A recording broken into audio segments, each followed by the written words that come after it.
tentang masalah qabliyah maghrib. Ini banyak sekali masjid ini menanyakan, ada tidak qabliyah maghrib, sampai menjadi pertikaian di tengah masyarakat. Fa in tanaza'tum fi syai'in, kalau kamu bersilang pendapat tentang satu masalah, farudduhu ilallah, maka balikkanlah kepada Allah, lihat Al-Quran, wa ilar Rasul, kembalikan kepada Rasul, lihat sunnah hadis Nabi Muhammad sallallahu alaihi wasallam. Maka dalam hadis yang diriwayatkan dari Abdullah bin Mughaffal Al-Muzani, disebutkan dalam kitab Sahih Bukhari dan Sahih Muslim, Rasulullah sallallahu alaihi wasallam bersabda, baina kulli adhanaini salah, baina kulli adhanaini salah, baina kulli adhanaini salah. Antara azan dan iqamat ada salat, antara azan dan iqamat ada salat, antara azan dan iqamat ada salat. Itu menunjukkan bahwa salat maghrib itu ada azan, ada iqamat. Antara azan dan iqamat ada salat. Liman sya'a. Kalimat liman sya'a di akhir hadis itu menunjukkan bagi siapa yang mau. Itu menunjukkan bahwa dia tidak masuk dalam sunat muakkad rawatib yang 12 rakaat. Man shalla isnatai asyarata raka'ah, siapa yang salat 12 rakaat fi kulli yaumin wa lailah, sehari semalam, bunya lahu baitun fil jannah, dibangunkan untuknya satu tempat dalam surga. 2 rakaat sebelum subuh, 2 rakaat setelah zuhur, 4 rakaat sebelum zuhur, 2 rakaat setelah maghrib, 2 rakaat setelah isya. Itu yang 12 rakaat. Maka yang 2 rakaat sebelum maghrib ini tetap ada, tapi tingkatannya tidak setinggi 12 rakaat tadi. Jadi dia tetap ada. Kemudian hadis kedua dari Abdullah Al-Muzani dari Nabi SAW, ada dalam kitab Sahih Al-Bukhari, sallu qabla salatil maghrib. 3 kali Nabi katakan sallu qabla salatil maghrib, sallu qabla salatil maghrib, salatlah kamu sebelum salat maghrib, salatlah kamu sebelum salat maghrib, salatlah kamu sebelum salat maghrib. Maknanya apa? Qabliyah maghrib, liman sya'a, bagi siapa yang mau. Kemudian hadis yang ketiga, ini pengakuan dari Abdullah bin Abbas radhiyallahu anhuma dalam kitab Sahih Muslim. Apa kata beliau? Kunna nusalli raka'ataini, kami dulu salat sunat 2 rakaat ba'da ghurubis syamsi, setelah tenggelam matahari. Maknanya setelah masuk azan maghrib kami salat 2 rakaat. Wa kana an-nabiy sallallahu alaihi wasallam yarana, Nabi melihat kami melaksanakan salat 2 rakaat itu. Falam ya'murna walam yanhana, Nabi tidak menyuruh kami dan Nabi tidak melarang kami. Ketika Nabi keluar dari rumahnya masuk ke Masjid Nabawi, beliau melihat sahabat melaksanakan salat, Nabi tidak menyuruh, Nabi tidak melarang, kami melaksanakannya. Nah, ini yang disebut dengan sunnah taqririyah. Sunnah qauliyah ada, Nabi menyuruh. Sunnah taqririyah juga ada, Nabi diam ketika sahabat melakukan itu. Apakah Nabi tidak melaksanakannya? Nabi melaksanakannya di rumahnya, karena tidak tertutup kemungkinan Nabi melaksanakan itu. Lalu kemudian hadis riwayat Al-Bukhari, diriwayatkan dari Anas ibnu Malik radhiyallahu an. Apa kata beliau? Kana al-muazzinu idza adzana, ketika muazzin sudah mengumandangkan azan, qama nasun min ashabin nabi, kemudian sahabat-sahabat Nabi, ashab bukan satu orang sahabat Nabi, ashabun Nabi, sahabat Nabi sallallahu alaihi wasallam, yabtadiruna sawari, mereka tegak di belakang tiang. Itu di Masjid Nabawi di Taman Raudhah, itu tiang itu masih ada zaman sekarang. Itu ada tiang-tiang, mereka tegak di belakang tiang itu hatta yakhrujan nabiyyu, sampai Nabi keluar dari kamar. Makam Nabi yang sekarang itu adalah kamar Nabi bersama Sayyidah Aisyah radhiyallahu anha. Wa hum kadzalika yusalluna ar-rak'ataini qabla al-maghrib, mereka melaksanakan salat sunat 2 rakaat sebelum maghrib. Walam yakun bainal adhani wal iqamati syai'un, mereka tetap melaksanakan salat qabliyah maghrib. Lalu kemudian ada lagi riwayat dari Marsad ibnu Abdullah al-Yazani, ataitu Uqbah bin Amir al-Juhani, kata Marsad, saya datang menjumpai Uqbah ibnu Amir al-Juhani. Fakultu, lalu saya katakan, ala u'jibuka min Abi Tamimin, aku kagum terhadap Abu Tamim. Kenapa? Yarka' raka'ataini qabla salatil maghrib, saya lihat dia salat 2 rakaat sebelum maghrib, qabliyah maghrib. Faqala Uqbah, apa kata Uqbah? Inna kunna naf'aluhu ala ahdi Rasulullah sallallahu alaihi wasallam, kami dulu melakukan itu pada zaman Nabi. Jelas kesaksian sahabat, kami dulu, dulu kami melakukan itu pada zaman Nabi SAW. Lalu kata Marsad, fama yamna'ukal an, sekarang kenapa engkau tidak lakukan? Apa kata beliau? Syughlu, sibuk.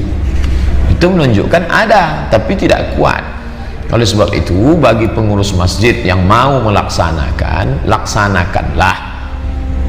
Kenapa banyak masjid yang berpegang pada mazhab Syafi'i tidak melaksanakan ini? Ingat, dikhawatirkan gara-gara qabliyah maghrib ini banyak orang akhirnya terlewat sholat maghrib. Karena ketika muazin mau mengumandangkan iqamah, ada saja orang terlambat, akhirnya tertunda. Maka solusi jalan tengah, win-win solutionnya adalah pasang stiker di dinding masjid bahwa qabliyah maghrib itu ada, tapi batasan waktunya dibatasi. Kalau tidak nanti akan molor terus, dari azan ke iqamat 5 menit selesai, yang terlambat salah sendiri. Wallahu a'lam bishawab. Apakah benar tidak ada salat sunnah qabliyah asar, maghrib dan isya? Yang benar, kata Nabi SAW, bainal adzanain salat, di antara adzan dan iqamat ada salat. Tapi salat tersebut tidak disebut dengan salat rawatib. Kalau salat rawatib itu salat yang diperhatikan oleh Nabi SAW, yaitu 4 rakaat sebelum duhur atau 2 rakaat sebelum duhur, 4 rakaat setelah duhur atau 2 rakaat setelah duhur, kemudian 2 rakaat setelah maghrib, 2 rakaat setelah isya, dan 2 rakaat sebelum subuh. Selainnya ada salat sunnah tapi tidak disebut dengan salat rawatib. Contoh, 4 rakaat sebelum asar atau 2 rakaat sebelum asar, 2 rakaat sebelum maghrib. Kata Nabi, sallu qoblal maghrib, sallu qoblal maghrib, sallu qoblal maghrib liman sya'a. Salatlah 2 rakaat sebelum maghrib, salatlah sebelum maghrib, salatlah sebelum maghrib bagi yang mau. Kemudian 2 rakaat sebelum isya, karena di antara 2 adzan dan iqamat boleh sunnah, boleh salat apa? Sunnah. Salat sunnah tersebut boleh, namun tidak dikatakan dengan salat apa? Rawatib. Perhatiannya, kita mengerjakannya tidak seperti perhatian kita terhadap salat rawatib. Karena salat rawatib punya pahala khusus, yaitu man shalla fil yaumi wal laila 12 raka'atan banallahu bihinna baitan fil jannah. Barang siapa yang salat 12 rakaat sehari semalam salat rawatib, Allah akan bangunkan baginya istana di surga. Bagaimana hukum salat sunnah qabliyah maghrib? Salat sunnah qabliyah maghrib dalam mazhab Syafi'i hukumnya sunnah, ya, mustahab, tapi bukan termasuk sunnah muakkadah, ya, bukan salat sunnah yang muakkad, ya. Tapi memang dalam mazhab Syafi'i ini tentang hukum salat qabliyah maghrib ini ada 2 pendapat, ya. Tetapi yang paling sahih menurut Imam An-Nawawi adalah kesunahan, ya, bahwasanya salat sunnah qabliyah maghrib ini hukumnya sunnah. Beliau dalam kitab Al-Majmu' mengatakan fi istihbabi rakaataini qablal maghrib wajhan masyhuran, ya. Dalam status hukum kesunahan salat sunnah qabliyah maghrib itu ada 2 pendapat yang populer, ya. Fitori qatil khurasaniyin, ya, di dalam thariqah khurasaniyin, ya. Tetapi as-sahih minhuma al-istihbab, ya. Tetapi yang paling sahih antara kedua pendapat tersebut adalah al-istihbab, ya. Sunnah, ya. Dianjurkan untuk melaksanakan salat sunnah qabliyah maghrib. Ini adalah pendapat madhab Syafi'i. Memang ada sebuah khabar, sebuah athar dari Ibnu Umar yang diriwayatkan oleh Abu Dawud, ya, bahwasanya Ibnu Umar mengatakan, ma ra'aitu ahadan yusalli raka'ataini qabla maghrib, ya. Saya belum pernah melihat orang melaksanakan salat sunnah 2 rakaat sebelum maghrib ala ahdi Rasulillah sallallahu alaihi wasallam, pada masa Nabi Muhammad sallallahu alaihi wasallam. Tapi ini yang dikatakan oleh Ibnu Umar ini dibantah, ya, atau dijawab oleh banyak ulama, diantaranya oleh Imam Al-Baihaqi. Beliau mengatakan bi annahu nafyun ma lam ya'lamhu wa athbatahu ghairuhu, bahwasanya Ibnu Umar memang mengatakan hal tersebut karena ketidaktahuannya, ya. Jadi Ibnu Umar sepengetahuan beliau itu tidak ada yang melaksanakan sholat sunnah qoblal maghrib. Tapi sahabat-sahabat yang lain mengatakan ada kok sholat sunnah 2 rakaat sebelum maghrib, ya. Maka Imam Al-Baihaqi mengatakan fawajaba taqdimu riwayatil ladzina athbatu likathratihim, ya.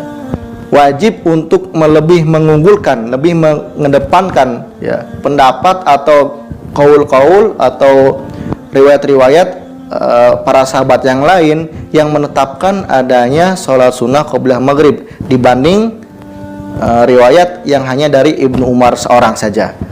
Jadi ada dua riwayat ya, yang satu riwayat hanya Ibnu Umar seorang diri, beliau mengatakan tidak pernah melihat sholat sunnah 2 rakaat sebelum maghrib. Tapi ada sahabat-sahabat yang lain ya, yang jumlahnya banyak, yang mengatakan ada sholat sunnah 2 rakaat sebelum maghrib. Maka kata Imam Al-Baihaqi, wajib untuk lebih mengunggulkan, lebih mengedepankan riwayat-riwayat yang banyak tersebut yang mengatakan adanya sholat sunnah qobliyah maghrib. Jadi ada 2 riwayat, yang satu riwayat Ibnu Umar ya, hanya beliau sendiri ya, dan itu pun sebatas pengetahuan beliau ya. Sementara ada lagi sahabat-sahabat yang mereka tahu adanya sholat sunnah qobliyah maghrib dan jumlahnya banyak ya, yang menyaksikan adanya sholat sunnah qobliyah maghrib. Maka wajib dikedepankan yang menetapkan adanya sholat sunnah qobliyah maghrib. Jadi jawabannya ya, hukum dari sholat sunnah qobliyah maghrib adalah sunnah dalam madzhab Syafi'i, tetapi bukan termasuk sholat sunnah yang hukumnya sunnah muakkadah. Wallahu a'lam. Sholat qobliyah dan ba'diyah itu ada 2 macam. Ada yang disebut dengan sunnahnya sunnah muakkadah, dan ada yang sunnahnya ghairu muakkadah. Nah, sholat qobliyah sebelum maghrib ini masuknya bukan yang muakkadah tapi yang ghairu muakkadah. Apa sih bedanya muakkadah dengan ghairu muakkadah? Muakkadah itu yang Rasulullah hampir-hampir tidak pernah meninggalkannya, selalu beliau kerjakan. Nah, dalam hal ini yang muakkadah itu ada 10 rakaat atau bisa 12 rakaat tergantung mazhabnya. Yang 10 rakaat itu adalah 2 rakaat sebelum zuhur atau 4 rakaat sebelum zuhur, berarti 2 kali, kemudian sesudah zuhur. Nah, asar tidak ada, maghrib isya itu sesudah dan sesudah, sementara kalau subuh itu sebelum. Itu yang muakkadah, semuanya ada 10 rakaat atau 12 rakaat tergantung zuhurnya mau dihitung 2 atau dihitung 4. Tetapi sisanya yaitu sesudah sebelum asar, kemudian sebelum maghrib, kemudian sebelum isya. Nah, ini adalah yang termasuk ghairu muakkadah. Kenapa dibilang ghairu muakkadah? Karena kadang-kadang Nabi mengerjakannya sebagaimana ada perintahnya, sholatlah kamu sebelum maghrib, sholatlah kamu sebelum maghrib. Tapi kadang-kadang Nabi tidak melakukannya, sebagaimana hadis riwayat Imam Bukhari dan Muslim yang diriwayatkan oleh Anas radhiyallahu an, di mana Rasulullah SAW itu tidak melakukan sholat qobliyah maghrib, tetapi para sahabat melakukannya dan beliau tidak melarangnya atau tidak memerintahkannya. Artinya kadang-kadang Nabi melakukannya, kadang-kadang Nabi tidak melakukannya. Jadi kalau kadang-kadang Nabi melakukan, kadang-kadang tidak melakukan, para ulama mengelompokkannya ke dalam kelompok sunnah ghairu muakkadah. Artinya tidak terlalu dianjurkan sekali, tetapi bukan berarti terlarang.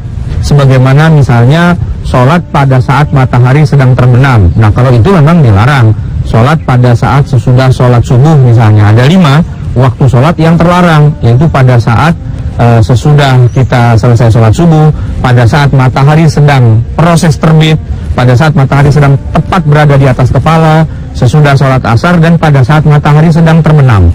Nah, kaitannya dengan qobliyah maghrib sebenarnya waktunya bukan pada saat matahari sedang terbenam, karena matahari itu kalau lagi proses terbenam, ya, proses terbenam itu hanya beberapa menit saja sebenarnya, 2-3 menit begitu. Nah, itulah menandakan sudah masuk waktu maghrib, lalu dikumandangkanlah azan. Nah, kira-kira berapa, 5 menit lah azan itu, berarti proses terbenamnya matahari itu sudah selesai. Larangan untuk sholat pada saat matahari sedang terbenam itu sudah selesai. Nah, yang ada sekarang adalah sholat qobliyah maghrib, yang hukumnya memang bukan sunnah muakkadah, sunnah ghairu muakkadah. Kadang-kadang Nabi kerjakan, kadang tidak. Maka kita boleh ya melakukannya untuk mengerjakan sholat qobliyah maghrib sebelum qomat, sebelum kita sholat berjamaah maghrib itu sendiri. Selain itu juga ada hadis Nabi yang tegas menyebutkan baina kulli adzanaini salatun. Ada sholat sunnah di antara 2 azan, yaitu antara azan yang pertama dan azan kedua, yaitu iqamah. Nah, artinya kalaulah misalnya kita ingin melakukan sholat qobliyah maghrib, bukannya terlarang, itu disunnahkan, itu masyru', tetapi memang derajatnya tidak sama dengan ba'diyah maghrib. Karena kalau ba'diyah maghrib hampir-hampir Nabi tidak pernah meninggalkannya, sehingga sunnahnya dia adalah sunnah muakkadah, sedangkan qobliyah maghrib sunnahnya ghairu muakkadah. Tapi dua-duanya tetap masyru', dan kalau kita kerjakan yang masyru' ini, yang disyariatkan ini, maka kita akan mendapatkan pahalanya sebagaimana yang sudah dijanjikan oleh Rasulullah SAW. Dan Sayyidina Abdullah bin Muqaffal radhiyallahu ta'ala anhu anin Nabi, dari baginda Nabi, qala, Nabi bersabda, sallu qablal maghribi. Ini sallu qablal maghribi, ada orang yang ragu melakukan salat sebelum maghrib. Ada salat sunnah. Riwayat Imam Bukhari, sallu qablal maghribi, salatlah engkau sebelum maghrib, qabliyah maghrib. Qala fi tsalitsati, maksudnya sampai sallu qablal maghribi, sallu qablal maghribi, sallu qablal maghribi 3 kali. Liman syaa, bagi yang mau, maksudnya sunnah, enggak wajib tapi utama. Rawahul Bukhari, hadis diriwayatkan oleh Imam Bukhari rahimahullah taala. Wa anhu, dan juga dari Sayyidina Anas radhiyallahu ta'ala anhu, kunna nusalli ala ahdi Rasulillah raka'ataini ba'da ghurubi syamsi. Kami melakukan salat 2 rakaat waktu terbenam matahari, qoblal maghribi, sebelum melakukan salat maghrib. Agar semakin yakin bahwasanya qobliyah maghrib itu, qobliyah maghrib itu ada. Sebab banyak orang menanyakan kok kayak nggak pernah dilakukan sama orang. Memang itu sunnah yang tidak dikukuhkan, tapi pahalanya gede dibanding sunat-sunnah yang lainnya. Yaitu kan sudah kami sebutkan, tingkatan salat adalah pertama fardu, yang kedua adalah rawatib, qobliyah, ba'diyah. Sudah, jangan mikir yang lainnya dulu. Yang namanya sholat tasbih itu adalah tingkatan berikutnya, itu jauh dibanding sholat-sholat ini.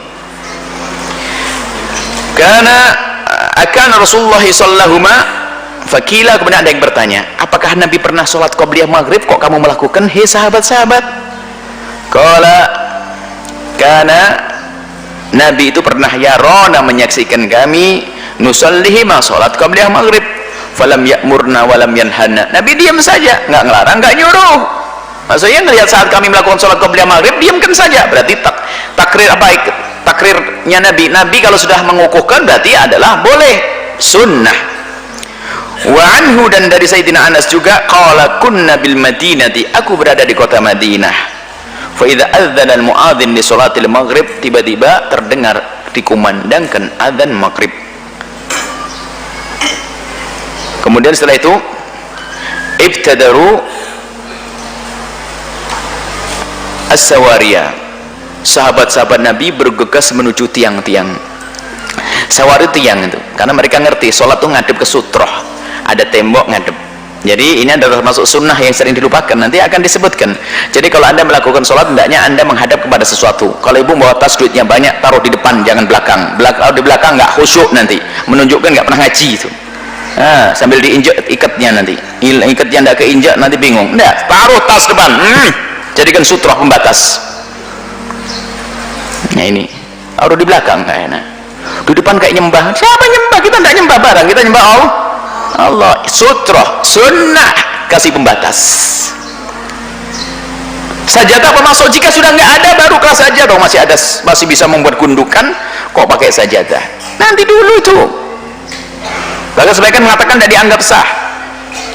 Maka selagi masih bisa, buat sesuatu yang tinggi untuk membatas antara kita dengan sholat. Nah, ini sahabat Nabi langsung cari sawari, tiang-tiang, ngadep ke tiang, ngadep ke tiang, ngadep ke tiang, ngadep ke tiang, qoraka urok'ata, ini kemudian melakukan sholat 2 rakaat. Nanti masalah sutratul musalli nanti ada pembahasannya sendiri di kitab ini, pembatas. Kemarin masalah mengatur barisan, sekarang kita lanjutkan. 2 rakaat hatta innar rajulal ghariba.